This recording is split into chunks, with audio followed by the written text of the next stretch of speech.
Christina Bullock. I'm a partner in the Transactional Practice Group at Baker McKenzie. I'm here today to give you an overview of how to dissolve a Delaware limited liability company. One of the first steps you need to do is due diligence. Confirm that the LLC is solvent and is in good standing. If not, there are some rectifying steps that they'll need to take place before the dissolution. Next, you need to identify the current assets and liabilities of the limited liability company, including whether or not it has any employees or existing contractual relationships.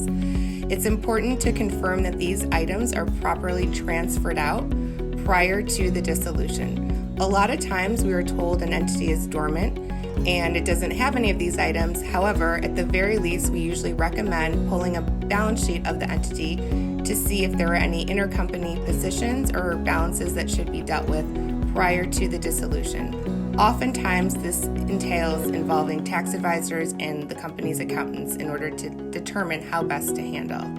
Next, you need to review the governing documents of the LLC to confirm that these documents don't impose any restrictions or additional requirements with respect to the dissolution.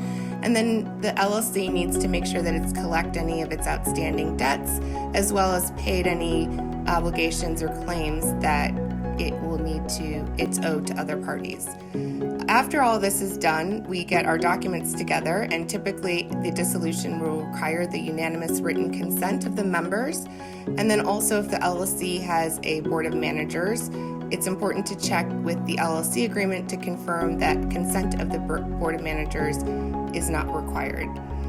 Then we typically execute a distribution, assignment, and assumption agreement to make sure that the assets and liabilities held by the LLC are properly distributed out, and this distribution is made to the members. And it's important to do this because a lot of times people don't realize that the LLC's assets and liabilities do not transfer out by operation of law. Next, there are certain steps that need to be taken vis-a-vis the Delaware Secretary of State. The LLC needs to pay any of its annual franchise taxes for that current year, as well as any taxes that it might owe from prior years. And then the next and final step is to file the certificate of cancellation with the Secretary of State of Delaware. And this process is straightforward, and the certificate of cancellation can be effective same day if you would like it to. Then in terms of post-dissolution items, if the LLC was qualified to do business in other states, it's important to file any documentation in these states to reflect the dissolution of the LLC and to remove it from the records of these states. And then finally, if the membership interests of the LLC were certificated, then these certificates should be canceled as well. Thank you very much for your time.